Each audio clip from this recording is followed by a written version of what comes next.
ध्यानाभ्यास के लिए कृपया अपने नेत्रों को बंद कर लीजिए। अंतर्दृष्टि कर अपनी संभाल कीजिए।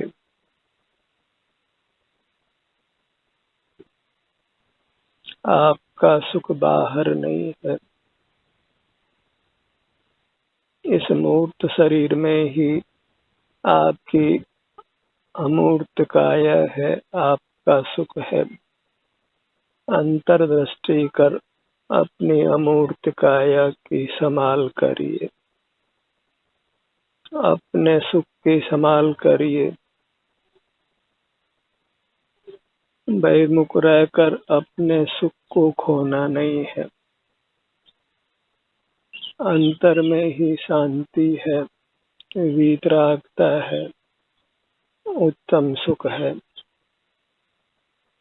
बहिर्मुख रहने पर आकुलता ही आकुलता है, उत्तम स्वास्थ्य की प्राप्ति नहीं है।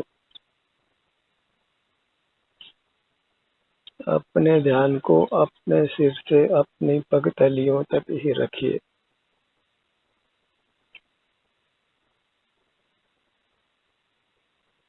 और उत्तम सुख को भोगिए।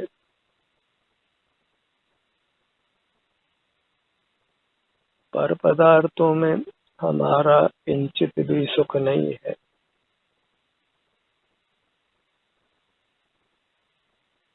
अपना सुख अपनी अमूर्त देह में ही है।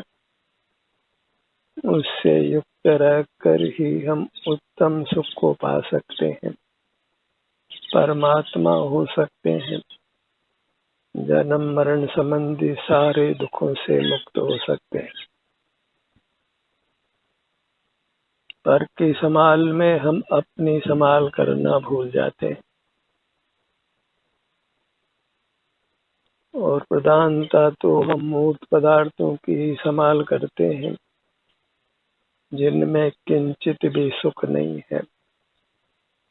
वे सुख स्वभावी नहीं है। उनकी संभाल में हम परतंत्र ही रहते हैं, परावलंबी ही रहते हैं और अपनी ही सर्वोत्तम काया से विमुख रहते हैं, उसके सुखद भोग से वंचित रहते हैं।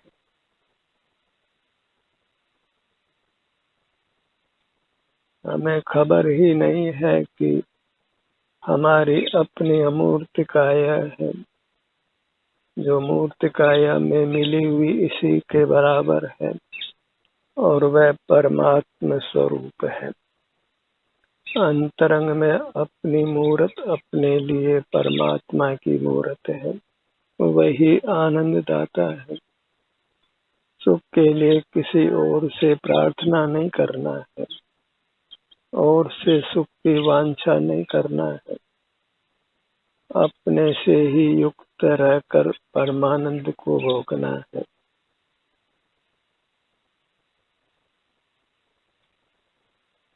हम वास्तव में परमात्मा हैं और मूर्त मनुष्य शरीर को पाकर अपने आप को मनुष्य मानने लगते हैं।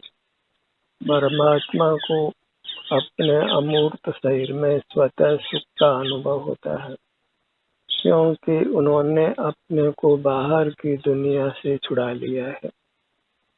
संसारी जन ही बाहर की दुनिया से जुड़े रहकर जन्म मरण करते रहते हैं।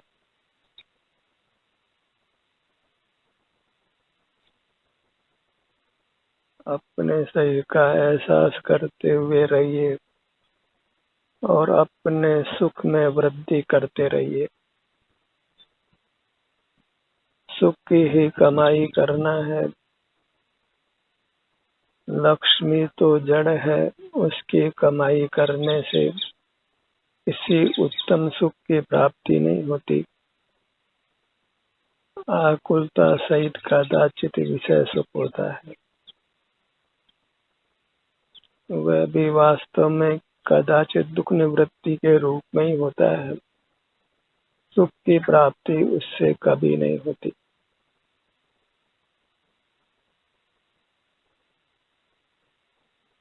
अपनी दृष्टि को अपने सिर से पैरों तक बनाकर रखिए।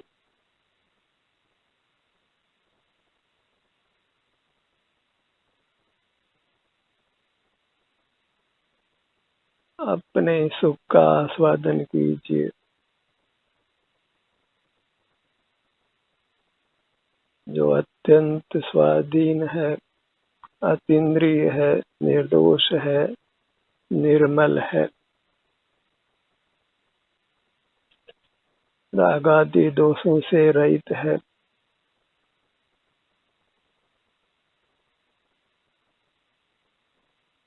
अपनी मूर्त में ही अपने को रमाना है।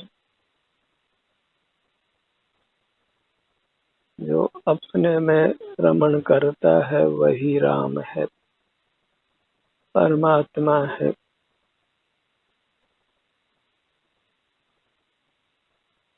परमात्मा का यही स्वरूप है।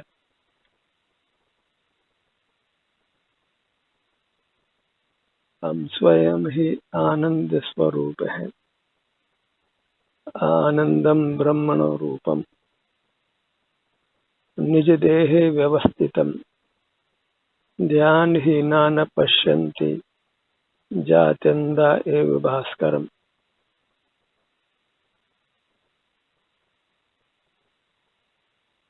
अंधा सूर्य को नहीं देखता है,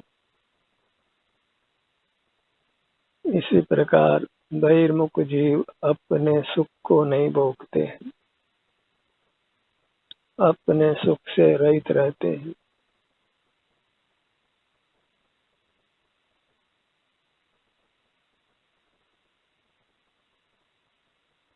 विचार करना हो तो अपने अमूर्त शरीर के बारे में ही विचार करिए। पर के बारे में विचार करने का वास्तव में हमको कोई अधिकार नहीं। बाहर मूर्त ही जानने में आता है, और उनको जानते हुए हम उनकी गुप्ती को ही भंग करते हैं, उनकी प्राइवेसी को नष्ट करते हैं। उनको अचेतन जानकर हम मनचाहे उपयोग करते हैं, तो कदापि योग्य नहीं है।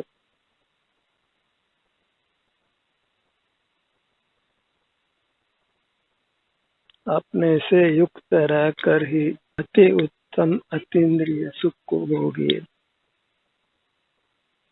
यदि बहिर्मुख ही रहेंगे तो फिर पछताने के अलावा कुछ नहीं रहेगा।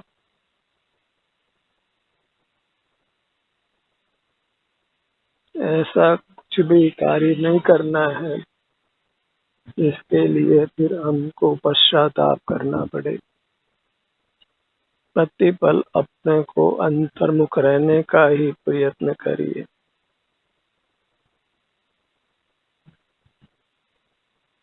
रात्रि में निद्रा में हमको जोर नहीं है, पर जागते हुए बहिर्मुख रहना कदापि योग्य नहीं है।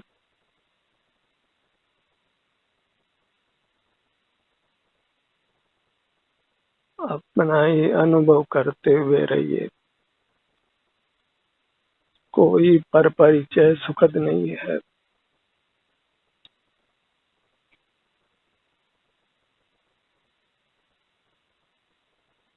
यह जीव अनुभूति स्वरूप है,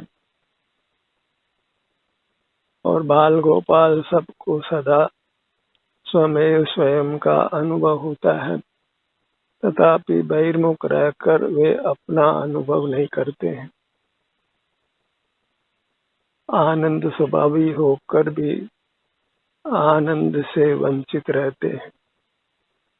जैसे कोई धनिक व्यक्ति अथाह धन होने पर भी भूखा रहता हो, अपने ही धन से विमुख रहकर निर्धनता का अनुभव करता हो।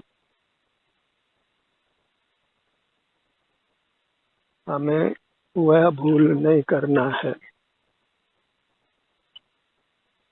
अपने सुख से वंचित नहीं रहना है। अपने ध्यान को अपने मुखमंडल पर लाइए।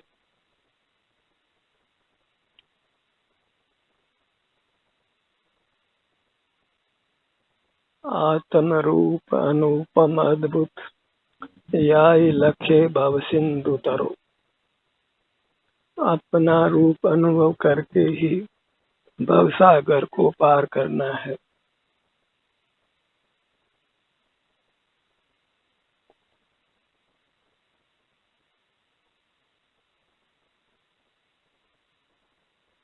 अपना बोध होने पर फिर अपने से विमुख रहना योग्य नहीं है। सागर में जहाज मिला हो तो फिर पानी में रहना योग्य नहीं है। जहाज पर बैठकर पार हो जाना है। ऐसे ही अपनी मूर्त रूपी जहाज हमें मिला है, उसमें आसीन होकर हमें संसार सागर को पार कर लेना है। एक समय को भी वृथा नहीं गंवाना है, अन्यथा सिवाय पश्चाताप के कुछ भी हासिल होने वाला नहीं है। अपने सन्मुख रहकर अत्यंत स्वस्थ रहिए, सुखी रहिए।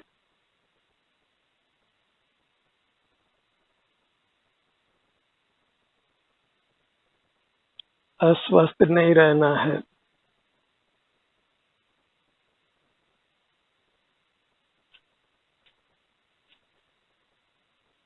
अस्वस्थ रहना ही दुख है।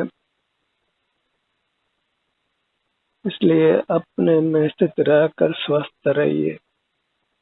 उत्तम से भी उत्तम सुख को भोगिए।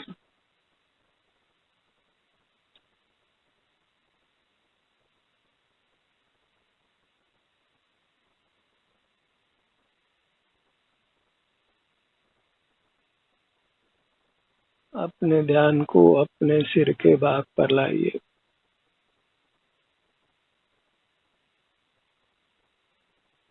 सारा जगत एक तरफ और अपनी अमूर्त काया एक तरफ, तो अपनी अमूर्त काया का पलड़ा ही भारी रहना चाहिए, क्योंकि वही एकमात्र आनंद दाता है। एक और राम और दूसरी ओर ग्राम। अपनी मूरत तो राम है और से सभी ग्राम है। जगत राम की वंदना करता है, पूजा करता है, पर खबर नहीं है कि वह राम अंतरंग में अपनी मूरत है। राम की आराधना कीजिए और वह राम आप स्वयं है। मर्यादा पुरुषोत्तम राम बनकर ही रहिए, और वो मर्यादा अपनी सीमा में रहने रूप है। अपनी सीमा का अतिक्रमण नहीं करना है। अपने सिर से पैरों तक ही बने रहकर उत्तम सुख भोगना है। जो सुख संसारी जीवों को, मोही जीवों को कदापि प्राप्त नहीं होता है।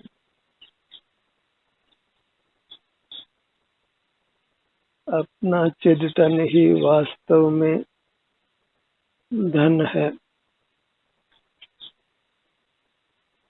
भौतिक जगत को मोही जीवों ने धन की संज्ञा दी है,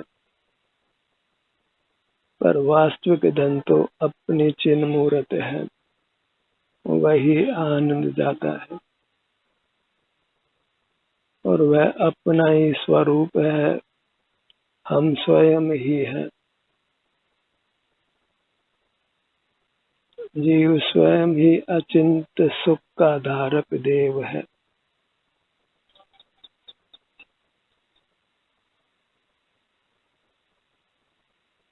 अपने धड़ भाग को लक्ष्य में लीजिए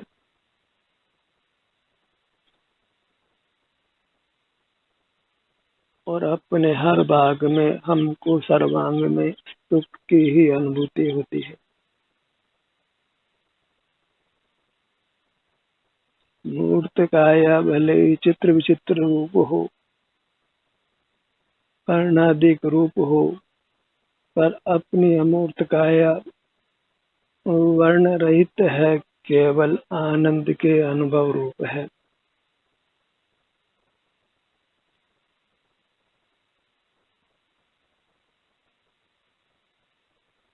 आकार भले ही कैसा भी क्यों न हो, सर्व आकार में आनंद ही आनंद भरा है, क्योंकि अपना आकार आनंद का ही बना हुआ है।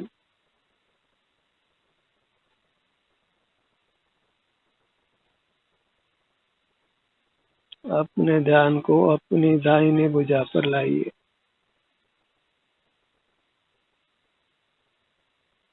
क्षण भर अपना मुख अपनी ओर करके ये निर्णय कर लीजिए कि हमारी सर्वांग मूर्ति शांति स्वरूप है, आनंद स्वरूप है, आनंद दाता है।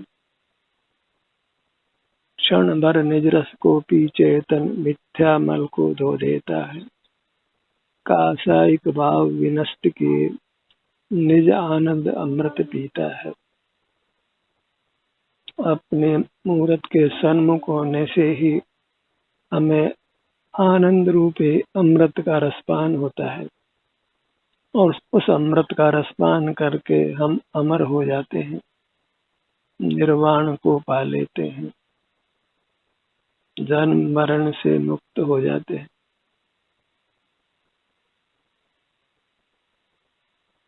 दाहिनी भुजा, पांचों अंगुलियों का अग्रभाग,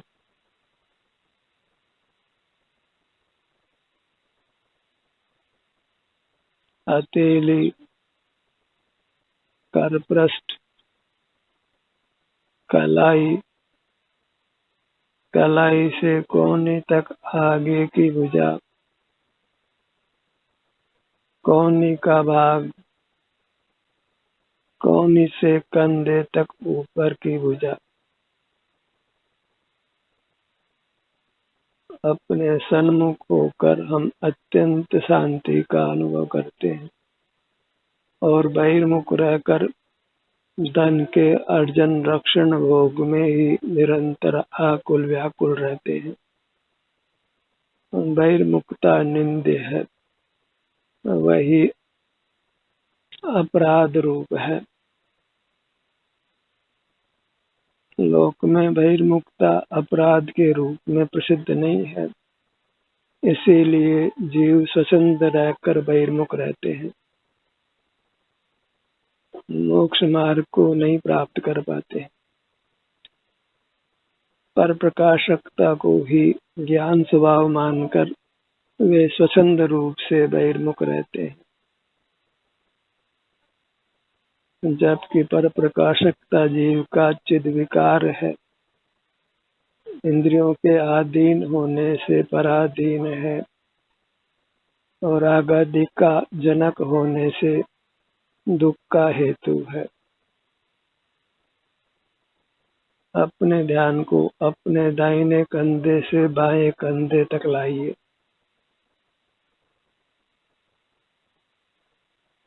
बायां कंधा,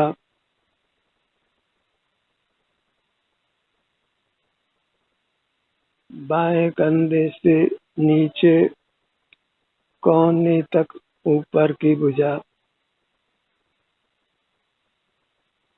कोहनी, हमारा हर भाग हमें शांति का अनुभव कराता है। अपनी मूर्त ही अमूल्य है, इसको धन के मूल्य से नहीं नापा जा सकता है।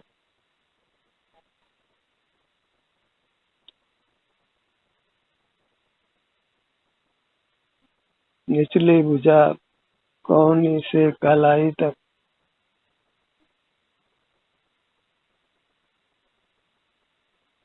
अपना संवेदन करना वही धर्म है। धार्यते इति धर्म, अपने को ही धारण करना वही धर्म है, और वही हमारा पवित्र स्वभाव है। बाईं भुजा की कोनी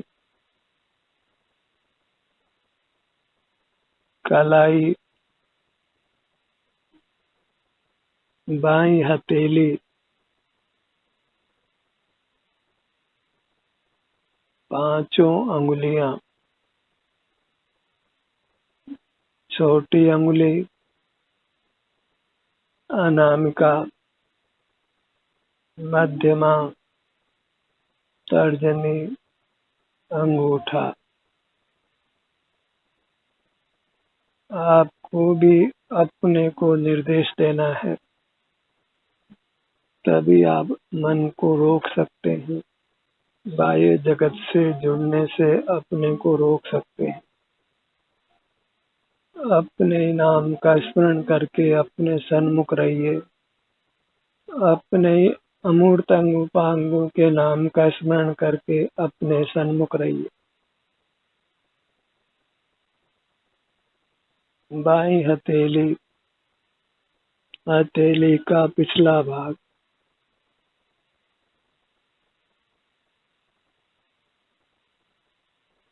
अपने ध्यान को अपने सीने के भाग पर लाइए।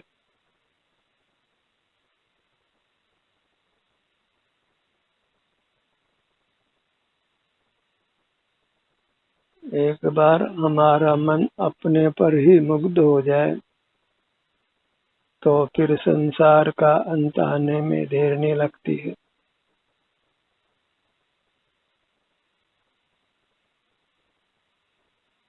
अपनी मूर्त ही वास्तव में मुक्ति रमणी है। इसी में रमण करके हम मुक्ति को पाते हैं, परमात्म पद को पाते हैं। अपने ध्यान को अपने पेट के भाग पर लाइए।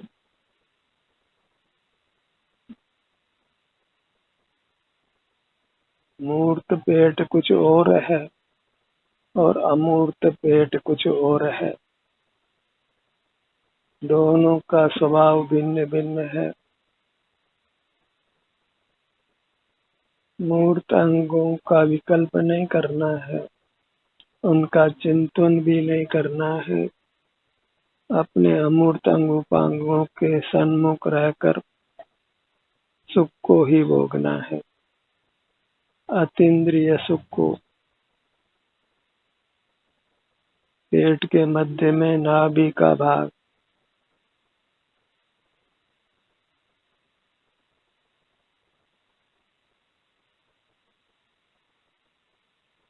अपने ध्यान को अपने पीठ के भाग पर लाइए।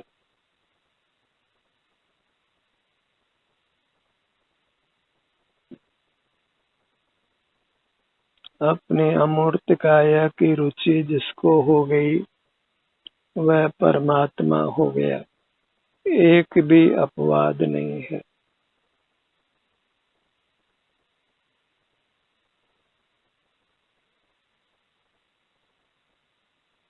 पर द्रव्यों से भिन्न अपनी अमूर्त काया की रुचि, वही हमको संसार सागर से पार करती है।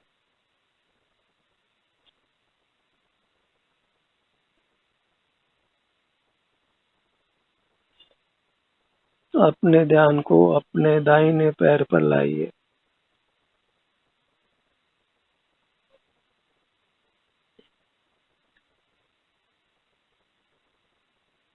पगतली से जंगा भाग तक मेरे को अंग अंग जिनवर के, जिससे हो शांति अपार। आप ही जिनवर है, अपने अमूर्त काया ही जिनवर है, परमात्मा है। उसके ही अमूर्त अंग उपांगों के सन्मुख होकर अपार शांति को भोगिए।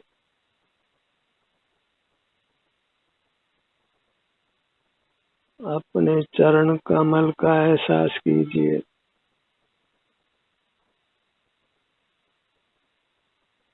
अपनी अमूर्त काया के एहसास में प्रमाद करना योग्य नहीं है, क्योंकि परमात्मा बनने के लिए बस केवल अपने अमूर्त शरीर का एहसास करना है। अपना एहसास वही सुख का एहसास है, क्योंकि सुख स्वभाव से हम सुख ही हैं।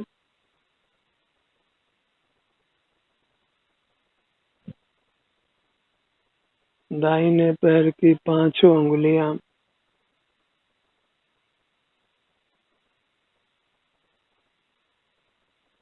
अपने ही चरण संचरिक बनना है, अपने ही चरण सेवक बनना है, अपने ही चरणों का दास बनना है।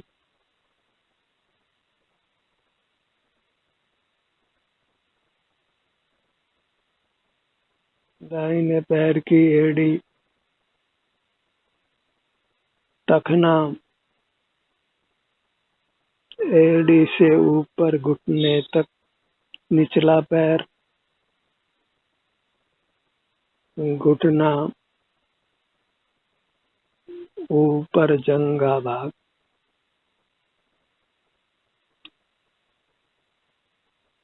अपना बायां पैर पगतली से जंघा भाग तक।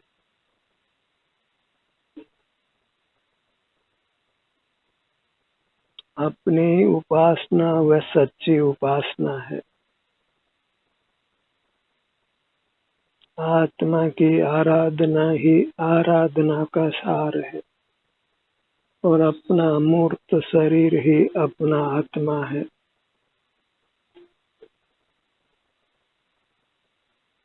दोनों पैर एक साथ अनुभव में लीजिए। दोनों भुजाओं को एक साथ अनुभव में लीजिए। अपने मुखमंडल को अनुभव में लीजिए। गर्दन का भाग, पूरी मूरत, सिर से पगतलियों तक मन ही मन इसको नमन करिए।